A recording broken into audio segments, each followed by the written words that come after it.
Okay, we're going to talk music. The new album. Yeah. When do we finally get to hear it? Rumor is, I think like the 1st of August it ought to come out. It's finished and ready to go, so, you know, I think I'm just kind of waiting my turn right now. Okay. Now, I'm going to ask you one other question because the album's called Cowboy Town, and there was... Actually new to this town.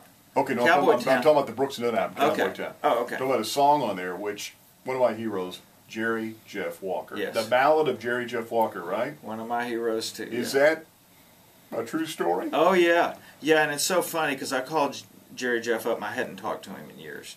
You know, he's like, man, how you doing? I'm like, I'm doing good, man. I said, you know, I've told the stories about me trying to tour with you and whatever coming up and all that. And I said, I've written this song about you. I said, I just want you, I want you to sing on it, but I want to send it to you, and I don't want you to sing on it if you're not into it, you know. So, well, send it to me. And then he calls me back. He goes, well, first off, it's not a ballad. That sounds like Jerry Jeff. Like Jerry Jeff. It's a ballad is a story. Okay, what else is wrong with it? He goes, well, it's in 4/4 time, and you go 1, 2, 3. I'm like, okay, is that all? That's the Jerry Jeff Walker we know and love. I know. Except for that, it's a pretty dang good song. I go, well, will you do it? And sure enough, I actually came across the country. I had a show in Orlando, and I ate myself. I had a couple of my songwriter buddies, big songwriter buddies, Bob DePiro and Don Cook, right, who can both really eat. And we ate our way across the South from Orlando. We hit New Orleans and holed up in a hotel room and wrote songs and just ate, you know, seafood for 2 days straight.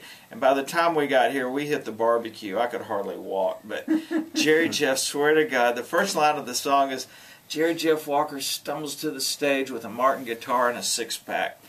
And I went and met him at the door of the studio, and he's standing there with a Martin guitar and a 6-pack. Remember this? And I go, man, you are too good. But he had the greatest spirit and was so much fun, and he fell right into it and really put his heart and soul into it. God bless him. That was so cool. And actually, I think I came and played his birthday party that year. Now, the rumor has it also that Jerry Jeff took Jimmy Buffett out to have a margarita in Austin, Texas. That's where Buffett got the idea for Margaritaville. Well, is that true? I just hope Jerry's getting the money. I don't think so. He may explain his attitude. I'm sure. Yeah. Okay. Now, speaking of alcoholic beverages, you're in the wine business. Oh, yeah, in a big way. Now, not moonshine, it's Tennessee, but we're talking about big-time wine. Yeah, we're making real wine. That?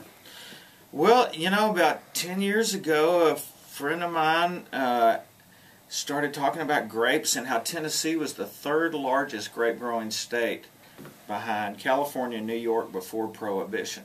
Really? And when Prohibition hit, Tennessee went to growing tobacco like Kentucky and a lot of states around there. Tobacco does real well. People quit growing grapes, so we researched a little bit, did a little test orchard. The grapes did great, and you know, after about 3 years, our grapes were mature, and we got some of these winemaking kits and made some really terrible wine. I mean, it just wasn't worth drinking. So we started researching. Hey, somebody in the States got to know how to do this, and everybody kept talking about this guy, Kip Summers.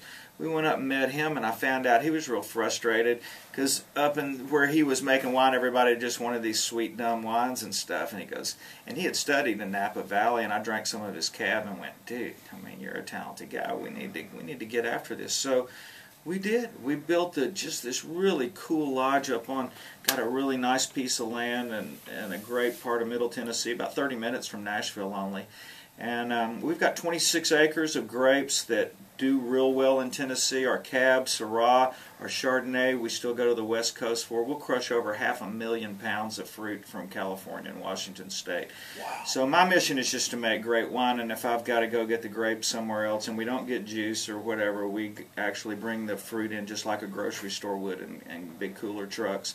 And we crush it and make it ourselves, and we've gone from about 3,000 cases to this year we'll probably do 20,000 cases. So it's rocking, doing good, and I really love it. Have great music out there. It's blowing and going. So you can watch a movie with Kix in it, listen to music with Kix singing, and also drink.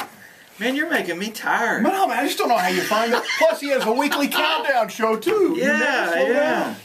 And that's fun. That's just because obviously I like to hear myself talk. So that's easy. Just put a mic in front of me and call it a countdown show. Well, Who's at number 29? That's all I want to know. Thanks for sharing some of the stories with us. Oh, fun stuff. Legendary. Great American. Kix Brooks.